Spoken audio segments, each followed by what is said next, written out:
Olá, gente! No vídeo de hoje eu vou te mostrar uma das cobras mais lindas da América do Norte, a cobra do pescoço anelado. Então, sem perda de tempo, vamos entrar com a nossa vinheta, que está começando mais um Papo de Cobra.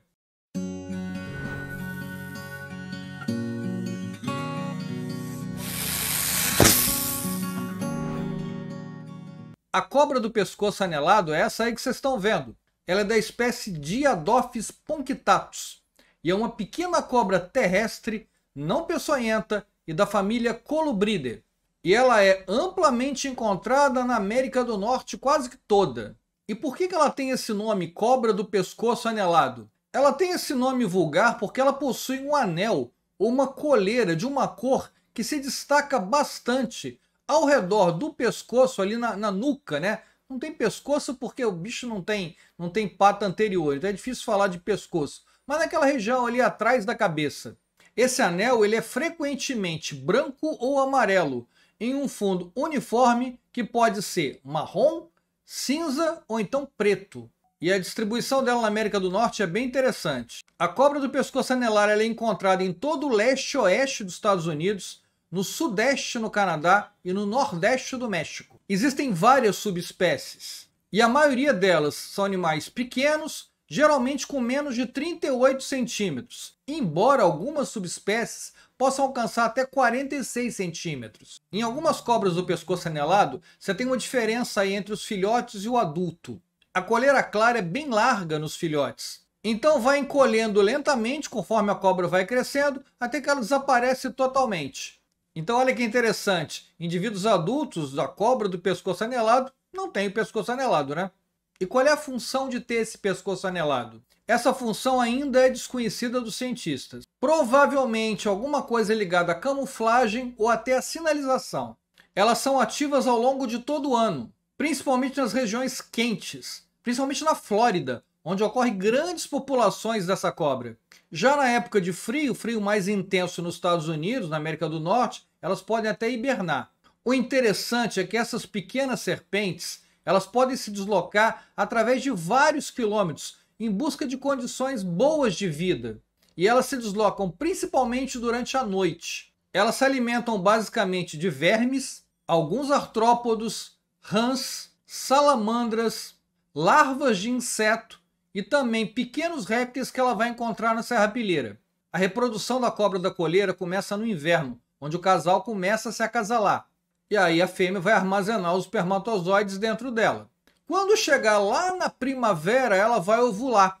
E só aí vai acontecer a fecundação dos espermatozoides com os óvulos. Ou seja, ela retém os espermatozoides até que o ambiente esteja uma condição mais propícia. E pode haver uma corte antes da reprodução. O macho pode tentar dar uma conquistada na fêmea. E como é que isso acontece? Normalmente, o macho esfrega a boca no pescoço da fêmea e dá pequenas mordidas na região do anel do pescoço. E aí, se ela gostar, ela vai copular com o macho. A reprodução mesmo, né? Os filhotes só vão nascer lá no verão. Ela é uma cobra ovípara e ela pode colocar de 2 a 7 ovos. Esses ovos normalmente são colocados em locais úmidos e protegidos. Os ovos vão ficar no ambiente, né, protegidos, e depois de 7 a 8 semanas, eles vão rasgar a casca do ovo, com um dentezinho que eles têm na frente, que é chamado de dente do ovo, que só tem essa função, que é rasgar a casca do ovo, depois esse dente vai cair, tá? E aí os filhotes conseguem sair dos ovos. Como eu falei para vocês, a cobra da coleira, ela vive em muitos ambientes. Mas da mesma forma que outras espécies, elas precisam que esses ambientes sejam preservados. Por quê? Para poder ter alimento para elas. Se o ambiente é destruído pelo homem, ela perde o alimento e ela não vai ficar ali. Ou seja, populações são muito vulneráveis a qualquer modificação ambiental causada pelo homem. E outra coisa que atrapalha muito a distribuição desses animais é o uso de pesticida em lavoura. Né? O pesticida acaba com a fauna que ela se alimenta e ela perde o ambiente também.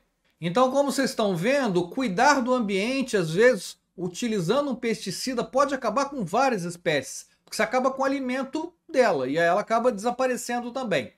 Vamos falar um pouquinho agora da dentição dela. Elas possuem uma dentição opistóglifa, que eu já falei para vocês o que é, aquela que tem o dentezinho aumentado ali atrás. E desse dente escorre uma saliva um pouco tóxica, que vai paralisar as pequenas presas que ela se alimenta, né, para poder facilitar a refeição dela. E aí a pergunta é, mas essa saliva tóxica pode causar algum problema para o homem? Normalmente não. Raramente acontece um acidente com o homem, e normalmente quando acontece é o homem que tentou pegar esse animal, foi tentar capturar. É o que a gente chama de acidente ilegítimo.